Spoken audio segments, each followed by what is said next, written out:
Multimedia interaktif telah membuka peluang besar bagi anak untuk belajar dengan cara yang lebih menyenangkan dan bermakna. Gambar, suara, dan animasi mampu membuat anak lebih fokus dan aktif. Mari kita lihat bersama bagaimana prinsip multimedia dapat kita terapkan agar pembelajaran anak usia dini semakin berkualitas. Assalamualaikum warahmatullahi wabarakatuh. Apa kabar teman-teman? Semoga sehat selalu ya semuanya.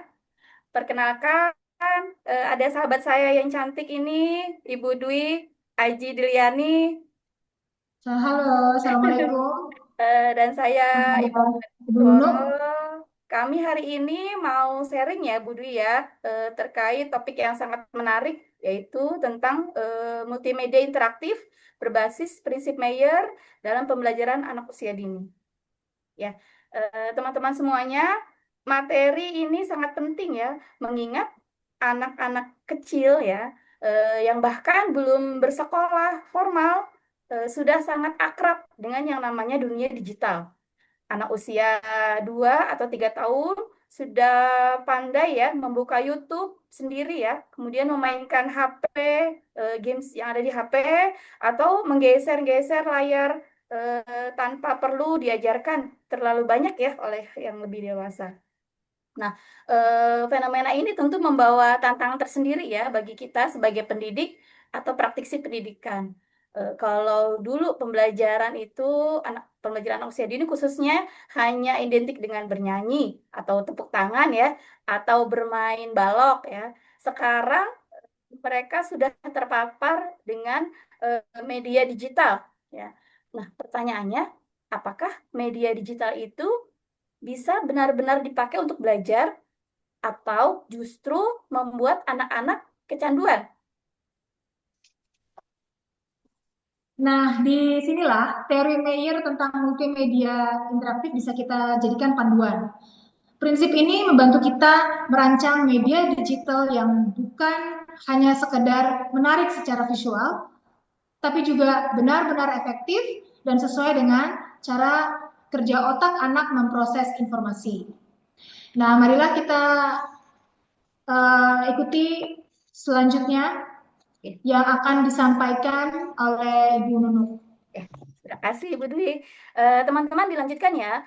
Kalau kita bicara tentang perkembangan teknologi digital ya, tentu kita bisa kita katakan ibarat dua sisi mata uang. Kita dari satu sisi membawa peluang besar dengan kemajuan teknologi, anak-anak bisa mengenal huruf ya atau angka. Bahkan anak-anak bisa belajar bahasa asing hanya lewat aplikasi interaktif ya. Mereka belajar sambil bermain. Tapi di sisi lain, teknologi juga bisa membawa resiko ya. Banyak anak yang kecanduan gadget, menonton video tanpa kontrol, atau mendapat satu informasi yang berlebihan yang tidak sesuai pada tahap perkembangan mereka. Nah, karena itu para guru sekarang ini perannya lebih kompleks. Tidak hanya sekedar mengajar lewat papan tulis, nyanyian, atau dengan gambar, tetapi bagaimana bisa mengelola pembelajaran yang belajar digital ya. Guru PAUD harus mampu memanfaatkan teknologi, tapi dengan desain yang benar-benar sesuai perkembangan anak. Nah, prinsip multimedia Mayer hadir sebagai salah satu panduan. Dengan prinsip ini kita bisa tahu bagaimana media digital yang ramah dengan otak anak, tidak membebani mereka dengan informasi yang terlalu banyak dan bahkan tetap menyenangkan buat anak-anak. Contohnya apa? Coba bayangkan, anak TK belajar huruf, kalau gurunya menunjuk video dengan banyak animasi atau musik yang keras, bahkan teks yang panjang, dan gambar yang tidak berhubungan, apa yang terjadi? Anak jadi bingung ya, tentunya mau fokus kemana. Tetapi kalau hanya ditampilkan misalnya huruf A, lalu muncul gambar apel dengan suara. Ini apel. Anak itu akan lebih paham ya. Ini contoh sederhana betapa pentingnya desain media yang tepat. Nah, rekan-rekan, sekarang kita masuk konsep multimedia interaktif. Apa itu multimedia interaktif ya? Sederhananya, multimedia interaktif adalah media yang memadukan antara teks, gambar, suara, animasi, video, eh, dan yang paling penting interaksi. Jadi mereka bukan hanya media yang bisa ditonton ya, tapi media itu bisa diajak untuk berinteraksi. Bedanya dengan media konvensional, di sini anak tidak hanya duduk pasif, mereka bisa mengkritik, mengklik maksudnya, menyeret objek, memilih jawaban, atau menekan tombol untuk mendengar suara. Ya, jadi mereka bisa terlibat langsung dalam proses belajar. Ya, kenapa ini penting? Karena anak usia dini punya karakter suka eksplorasi ya.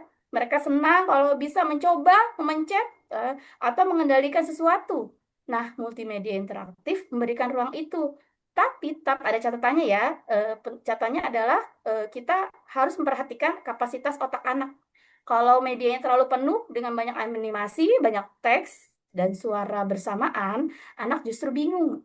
Nah, di sini ya teman-teman, prinsip Mayer berguna karena membantu kita menjaga agar media tetap sederhana, fokus, dan sesuai dengan kemampuan anak. Contohnya, apabila ada aplikasi belajar hewan, kemudian diklik gambar sapi, keluarlah suara moo. Kemudian klik gambar ayam, keluarlah suara kukuruyuk ya. Dari situ anak merasa senang karena bisa berinteraksi, tapi sekaligus belajar mengenal nama dan suara hewan ya.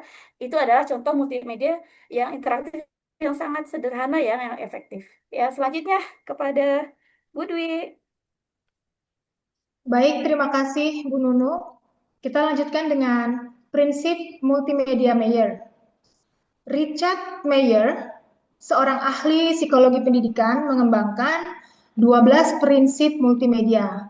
Prinsip ini berasal dari teori Cognitive Theory of Multimedia Learning yang menjelaskan bagaimana otak memproses teks, suara, dan gambar. Mari kita bahas satu persatu dengan contoh penerapan pada anak usia dini. Yang pertama adalah prinsip coherence. Hilangkan hal-hal yang tidak relevan.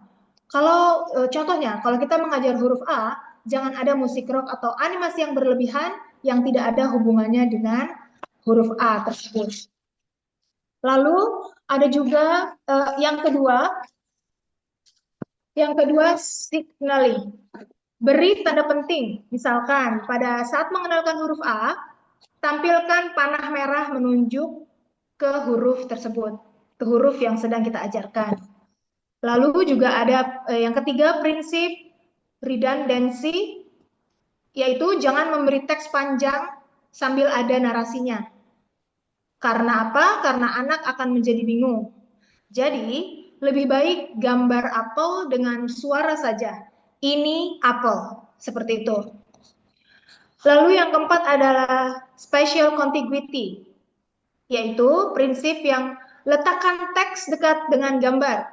Jangan sampai ada kata apelnya di ujung pojok layar, lalu gambar huruf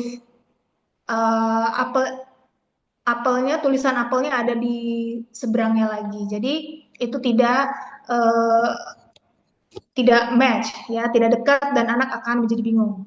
Lalu yang kelima ada temporal contiguity, yaitu gambar dan suara muncul bersamaan. Kalau suara muncul belakangan, maka anak sudah kehilangan konteksnya. Yang keenam ada prinsip segmenting, yaitu bagi materi menjadi kecil-kecil, bagian yang kecil-kecil. Misalkan per slide hanya satu huruf saja, bukan dalam satu slide semua huruf sekaligus diperlihatkan kepada anak. Lalu ada yang ketujuh, yaitu prinsip pre-training.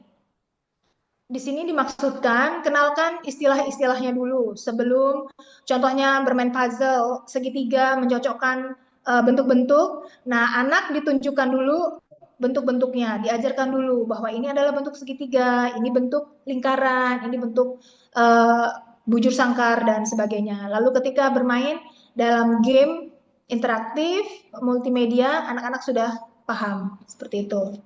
Lalu yang kedelapan adalah modality, yaitu gunakan audio, narasi plus gambar, bukan teks yang panjang.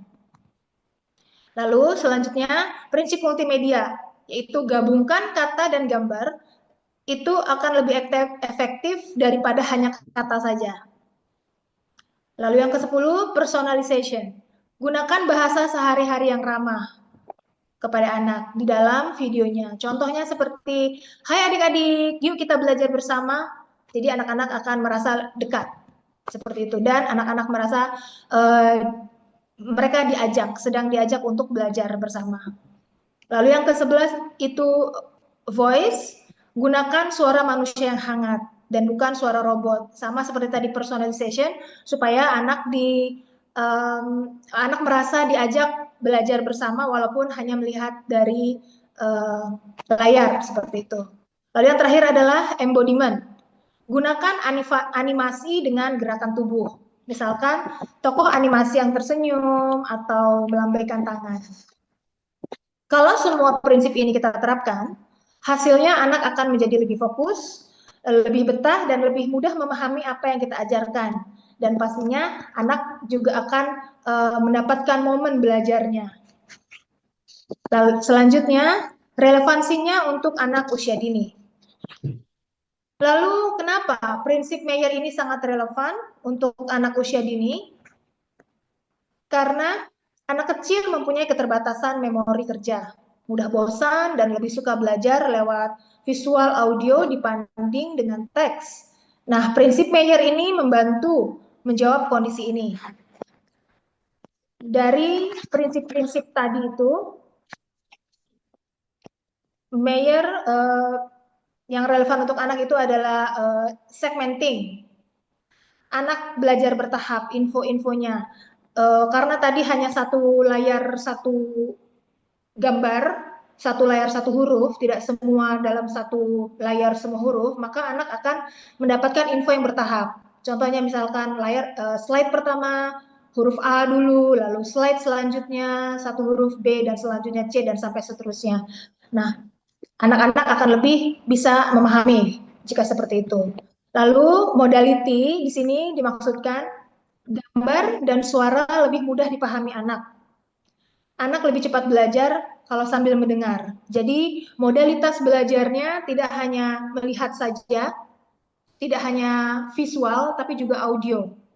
Gambar dan suara disatukan, dan ketika gambarnya keluar, gambarnya muncul di layar, suaranya juga muncul. Jadi anak bisa belajar menggunakan modalitas belajar lebih dari satu. Lalu coherence ini melindungi anak dari distraksi. Maksudnya di sini adalah tidak ada hal-hal lain yang tidak penting yang masuk ke dalam atau yang ada di dalam slide yang sedang dilihat. Lalu personalization, di sini bahasa yang ramah membuat anak merasa lebih dekat, seolah-olah gurunya berbicara langsung kepada mereka, padahal anak-anak hanya melihat melalui layar saja. Lalu selanjutnya aplikasi di PAUD. Apa sajakah yang bisa guru-guru PAUD kita lakukan di dalam kelas melalui multimedia interaktif ini? Satu, ada pengenalan huruf dan angka seperti yang sudah saya contohkan dan Ibu Nunu contohkan juga tadi. Anak mengklik huruf lalu keluar suara dan gambar. Lalu itu prinsip yang dipakai adalah modality dan coherence. Lalu ada cerita digital juga atau digital storytelling. Buku cerita interaktif dengan animasi sederhana. Ada suara narasi manusia. Anak bisa klik tokoh hewan lalu keluar suara hewannya. Anak di sana bisa belajar namanya dan juga suaranya. Nah, ini prinsip yang dipakai adalah personalization dan embodiment. Lalu ada juga aplikasi di PAUD yang sering sekali kita gunakan adalah game edukatif. Misalkan puzzle bentuk atau puzzle warna. Kalau anak benar nanti akan muncul suara hebat sekali atau bagus seperti itu ya. Nah, ini prinsip yang dipakai ini adalah signaling dan segmenting. Baiklah, hal-hal tersebut mengapa prinsip Meyer ini sangat cocok dipakai di anak-anak PAUD dan pengaplikasiannya ada di berbagai kegiatan yang bisa kita lakukan di kelas. Ya, baiklah selanjutnya dengan Ibu Nunu. Terima kasih, Bu Dwi. Sebagai penutup ya, kesimpulannya adalah multimedia interaktif berbasis prinsip Mayer bukan hanya sekedar animasi atau tampilan menarik. Lebih dari itu, ini adalah sarana untuk menciptakan pengalaman belajar yang bermakna bagi anak usia dini. Nah, dengan multimedia yang dirancang sesuai prinsip, anak lebih fokus, lebih terlibat, dan lebih memahami konsep dasar. Tapi perlu kita ingat, secanggih apapun medianya, ya tetap harus ada pendampingan dari guru dan orang tua ya. Media yang bagus tetap butuh strategi guru agar benar-benar bisa mendukung pembelajaran, bukan hanya sekedar hiburan. Jadi, dengan multimedia yang tepat, kita bukan hanya mengajar, tetapi juga membangun pengalaman belajar yang menyenangkan dan juga pastinya bermakna buat anak. Ya, dengan multimedia ya, eh, bukan hanya sekedar animasi ya Bu, teman-teman ya, melainkan sarana belajar buat anak-anak kita. eh, Sebagai penutup itu ya, mudah-mudahan membuat banyak perbaikan ya buat kita semuanya. Ya Bu Dwi, kita sudah ada manfaatnya semoga ya yang kita uraikan pada Ya, hari ini. Jadi multimedia itu terakhir tadi ya kuncinya bukan sekedar animasi ya, melainkan sarana belajar bermakna bagi anak usia dini. bagus. Ya, terima kasih teman-teman Ya, lainnya. Saya baik. Terima kasih tutup semuanya. dan Akhir kata, Wid. wassalamualaikum Assalamualaikum warahmatullahi wabarakatuh. warahmatullahi wabarakatuh. Sampai jumpa. Terima kasih.